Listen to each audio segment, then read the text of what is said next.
At a gathering, I discover that the guy my best friend, Rachel Jost, secretly has a crush on has slipped something into her drink. When he brings the glass over to her, I deliberately knock it over, spilling the spiked wine and saving her life. He storms out in anger. The very next day, he announces his engagement to someone else. Rachel comes to me in a rage, convinced that I sabotaged her out of jealousy. Stella Lee, if you hadn't interfered, I would have already slept with him. The one he wants to marry would have been me. You just couldn't stand seeing me happy. You ruined my shot at love, so you'll pay for it with your life. She pushes me off a high building. I fall to my death, my body reduced to a pulp that is beyond recognition. When I open my eyes again, I am back on the day of that gathering. Rachel is sitting next to me, stealing adoring glances at the man across from her. The next moment, she turns to glare at me and warns me not to meddle with vicious eyes. Seems like she is reborn too. But what she doesn't know is that the man she secretly loves has always despised her for being obsessed with him. What he added to that glass of wine isn't some aphrodisiac. It is something that can kill her. I put on a smile and pushed the glass of wine to my best friend, Rachel Jost. I urged, "Go, Rachel. You and your dream guy should drink from the same glass to celebrate." "Don't joke around, Stella. How could I possibly—" Rachel's face flushed red as she tapped my arm playfully in mock anger. Then she looked at Carter Slade with eager anticipation. Her voice was feminine and coy as she said, "Don't mind Stella, Carter. She likes to joke around. If you feel awkward, we can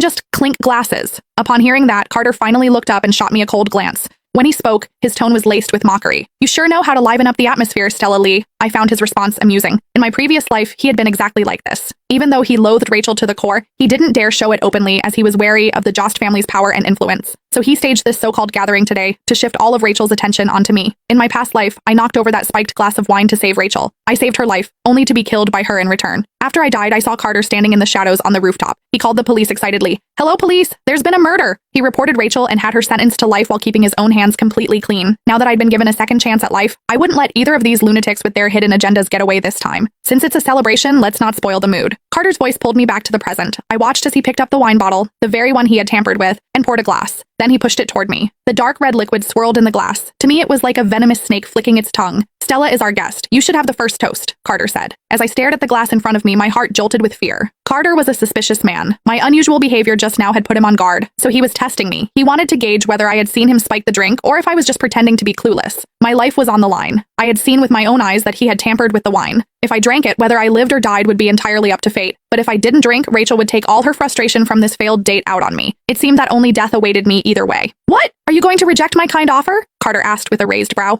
"Or do you think there's something in this wine and you don't dare to drink it?" I clenched the hem of my clothes, my palms slick with sweat. Just as my mind was racing and trying to figure out a way to get out of this predicament, a hand with its nails painted a garish shade of red suddenly reached over and snatched the glass of wine. "This wine is so expensive, it'd be a total waste to let her drink it." Rachel glared at me viciously, the jealousy in her eyes practically spilling over. She acted as if what I was taking from her wasn't a glass of poisoned wine, but her most prized possession. At that moment, I nearly laughed out loud.